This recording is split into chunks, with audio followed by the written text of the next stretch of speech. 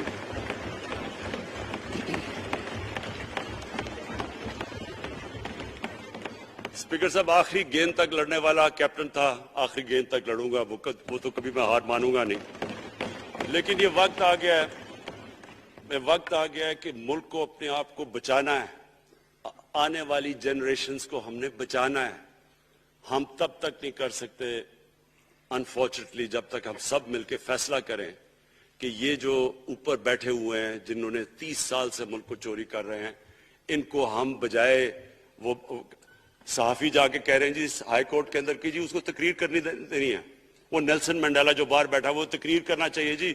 پتہ نہیں عوام کو سننا چاہیے کہ وہ یہاں سے بھاگا کیسے، اس کے پیسے کیسے. یعنی کہ میں حیران ہو گیا تب. اور اب اسپیکر صاحب میں صرف مختصر بات کر دوں آگے کی. دیکھیں پاکستان ایک مشکل وقت سے نکل کے اب ہم ایک سٹیبل اور آگے بڑھنے کے سٹیج پہ آ گئے.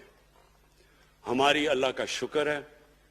جو سب سے مشکل چیز ہوتی ہے کرنٹ اکاؤنٹ، بڑی دیر 17 سال کے بعد 5 مہینے پاکستان کا جو کرنٹ اکاؤنٹ ہے وہ سرپلس میں چلا گیا. یعنی ہمارے جتنے ملک میں ڈالرز آ رہے ہیں اور جتنے باہر جا رہے ہیں، اللہ کا کرم ہے زیادہ ڈالرز آ رہے ہیں. ہمارا روپیہ خود ہی، ہم پیسے نہیں لگا رہے اس کو، خود روپیہ سٹرینگتھ گین کر رہا ہے. یہ بڑا امپورٹنٹ ٹائم ہے کہ اس وقت، اور یہ اس کے باوجود کہ اس ملک میں کرونا ہوا، ساری دنیا کی اکانومیز کرونا میں بری طرح متاثر ہوئی، اس کے باوجود اوپر والے کے کرم خاص طور پہ. اور میں کہوں گا کہ ہماری جو ٹیم تھی، ہمارا جو جس طرح ہم نے مانیٹر کیا اور جس طرح ہم نے ڈیٹا بیس گیدر کیا اور ہم نے ہر ایک چیز فالو کر کے ہم نے جیسے اپنے لوگوں کو بچایا ہے. میں خاص طور پہ اپنی ٹیم اسد عمر اور ہماری جو ٹیم تھی اپنی ڈاکٹر فیصل، میں ان کو خاص طور پہ خراج تحسین پیش کرتا ہوں. تو اس مشکل وقت سے بھی آپ دنیا میں دیکھیں اور جس طرح پاکستان نکلا. اب دیکھیں آگے ہمارا چیلنج کیا ہے. ہمارا چیلنج یہ ہے کہ ہم اپنی جو ایکسپورٹس ہیں ان کو بڑھائیں، کیونکہ صرف گروتھ ایک ہی طرح ہوتی ہے، ایکسپورٹ لیڈ. اللہ کا شکر ہے کہ بیرون ملک پاکستانیوں نے ریکارڈ پیسہ پاکستان بھیجا ہے جو کہ ہمارے ملک میں آیا ہے ریمیٹنسز کے.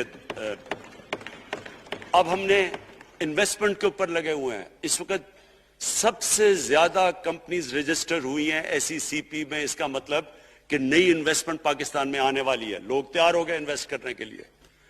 ہمارا صرف مسئلہ اسپیکر صاحب ایک ہے بجلی کا. یہ بڑا مسئلہ ہے. کانٹریکٹ مہنگے سائن کیے ہوئے، جو کانٹریکٹ سائن کیے ہوئے ہیں جس پہ وہ بجلی پروڈیوس ہو رہی ہے، بدقسمتی سے وہ اگر بجلی کی قیمت بڑھاتے ہیں تو لوگ آگے اور مشکلوں میں پڑے ہوئے ہیں. بجلی کی وجہ سے سب چیزیں مہنگی ہو جاتی ہیں. نہیں بڑھاتے تو قرضے، وہ جو گردشی قرضے ہیں وہ بڑھتے جا رہے ہیں. ہمارا ایک یہ چیلنج ہے. اس کے اوپر صرف اپنی قوم کو بتانا چاہتا ہوں کہ باقاعدہ ہم ہر طریقہ سوچ رہے ہیں کہ ہم نے اس میں سے کیسے ہم نے اپنے لوگوں کے اوپر بوجھ کم کرنا ہے. ایک تو میں اپنی ٹیم کو یہ بھی کامیابی دیتا ہوں کہ بڑی دیر اور مشکلوں سے IPPs کے ساتھ ہم نے نئے کانٹریکٹ سائن کیا جس کے اندر بہت پاکستان کا پیسہ بھی بچے گا اور جو آگے جا کے قرضہ بڑھنا تھا وہ نہیں بڑھے گا. جو میرے اوپر سب سے زیادہ پریشر ہے اس وقت اسپیکر صاحب وہ ہے مہنگائی کا.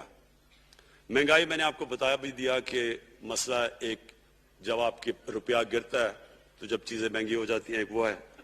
لیکن میں اپنی قوم کو صرف ایک چیز کہنا چاہتا ہوں کہ سب سے زیادہ اس وقت میری حکومت ایک ہی چیز پہ لگی ہوئی ہے کہ ہم کس طرح لوگوں کے اوپر مہنگائی کا بوجھ کم کریں. اس کے لیے ہم بڑی بڑی چیزیں آپ کے سامنے لے کے آئیں گے آنے والے دنوں میں، جس میں کوشش یہ ہے کہ ہم اپنے ملک میں جو سارا نچلا طبقہ ہے ان کو سبسڈائز کریں. اپنے احساس پروگرام کے ذریعے ان کو ڈائریکٹلی ہم فنڈ کریں. یہ انشاءاللہ آپ کے ساتھ لائے گا. ابھی میں نے ایکسپیریمنٹ ایک اور شروع کر دیا, وہ ایک ہفتے تک ابھی ٹرائل پہ ہے, کہ ہم ایک پروگرام لے کے آ رہے ہیں, کوئی بھوکا نہ سوئے. ہم نے خاص کچنز بنائے ہیں, ایریاز چوز کیے ہیں جدھر سب سے زیادہ بھوک ہے, تاکہ ہم کم از کم جب تک ہماری ملک اٹھتا ہے اوپر, ہم کم از کم ان تک کھانا پہنچائیں کہ ہمارے ملک میں کوئی بھوکا نہ سوئے. اور یہ پوری میں کیمپین شروع کرنے لگا ہوں. ہیلتھ کارڈ پنجاب کے اندر اور پختونخوا میں, پختونخوا کی گورنمنٹ کو تو میں خاص مبارک دیتا ہوں کہ انہوں نے سارے اپنے پختونخوا کے لوگوں نے خاندانوں کو کور کر لیا ہیلتھ انشورنس سے. یہ بڑے بڑے امیر ملکوں میں بھی ایسا نہیں ہوتا کہ ہر ایک خاندان کے پاس 10 لاکھ روپے کی انشورنس ہوگی, کسی بھی ہسپتال میں جا کے اپنا علاج کروا سکیں. میں خاص طور پہ محمود خان اور آپ کی کیبنٹ کو مبارک دیتا ہوں. پنجاب کیونکہ بہت بڑا ہے, انہوں نے بھی فیصلہ کر لیا ہے. عثمان بزدار آپ کی اور آپ کی ٹیم کو میں خاص مبارک دیتا ہوں کہ اس سال کے اینڈ تک وہ سارے پنجاب کے اندر ہیلتھ کارڈ پہنچا دیں گے. یہ ایک عام آدمی کے لیے سب سے بڑی, کم از کم جیسے جیسے ہم اپنے ملک کو اٹھا رہے ہیں تو کم از کم ہم لوگوں کی بنیادی ضروریات پوری کریں. اور جو کسان ہیں جی, کسانوں کے لیے ایک بڑا زبردست پروگرام لے کے آ رہے ہیں. اس کے اوپر بھی ہم نے بڑا برین سٹارمنگ کی ہے کہ کیسے ہم کسان کی مدد کر سکتے ہیں. پرابلم تو ہمارے پاس یہ ہے نا کہ جتنا ہم پیسہ اکٹھا کرتے ہیں, آدھا پیسہ قرضوں کی قسطوں پہ چلا جاتا ہے, تو پیسہ کم بچتا ہے. لیکن ہم نے فیصلہ کیا کسانوں کے اوپر ہم خاص زور دینے لگے ہیں, تاکہ وہ بعد میں بات کروں گا.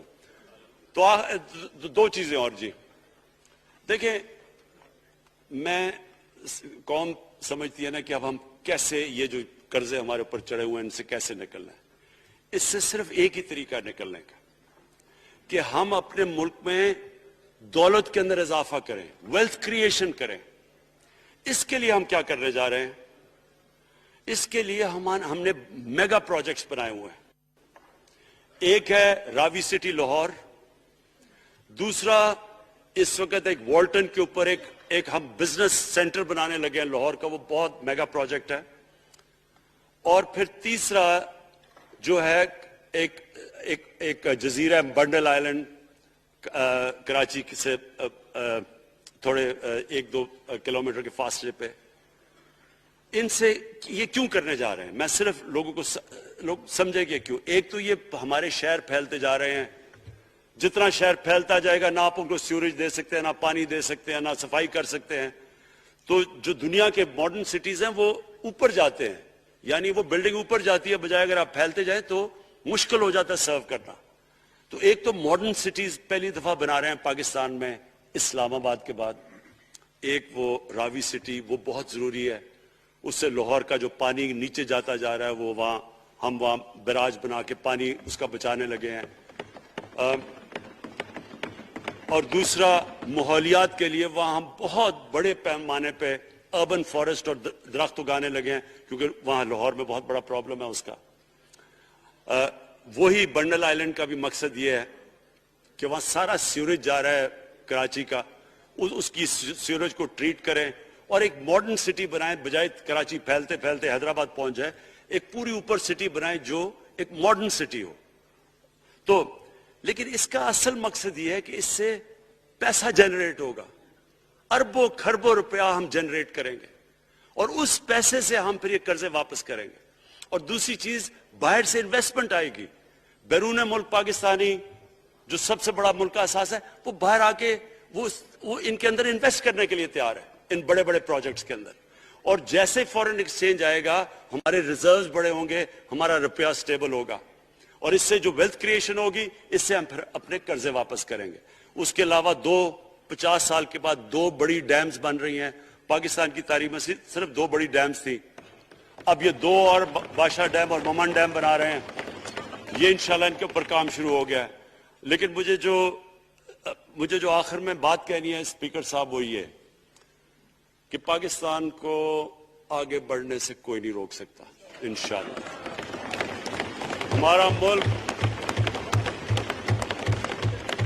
ہمارے ملک میں کیونکہ میں شاید ہی لوگ اتنا اپنے ملک کو انہوں نے اس طرح دیکھا ہے جیسے میں نے سارا ملک پھیرا ہوا ہوں.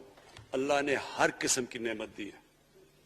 اس ملک میں جو پوٹینشیل ہے شاید ہی کسی ملک میں ہے.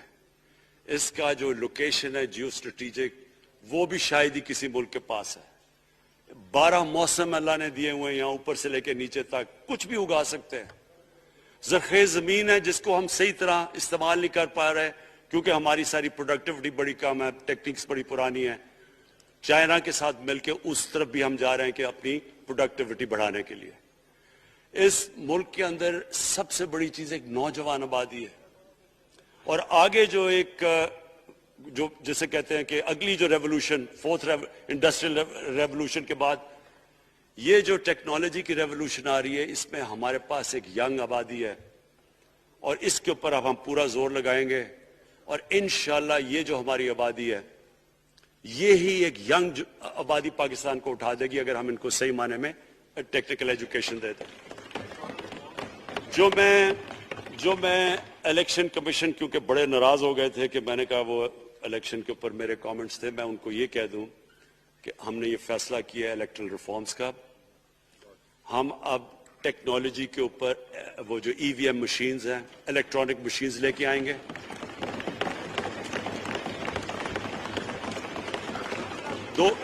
دو چیزیں کر رہے ہیں. اوورسیز پاکستانیز کے لیے آپ پورے لگے ہوئے ہیں کہ اوورسیز پاکستانیز بھی ووٹ ڈال سکیں, اور دوسری چیز الیکٹرانک مشینز لے کے آ رہے ہیں. اور کیونکہ یہ الیکٹرانک مشینز کے بغیر ہمیں الیکشنز نہیں کرنے چاہیے, نہیں تو جو ہارتا ہے وہ کہتا جی داندھی ہو گئی.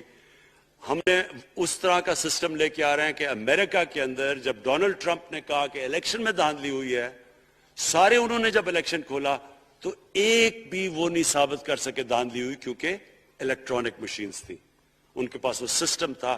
انشاءاللہ وہ سسٹم لے کے آ رہے ہیں تاکہ ہمیشہ کے لیے آگے سے یہ چیز ختم ہو جائے کہ جو ہارا تھا وہ ہار مانے گا, جو جیتے گا وہ جیت.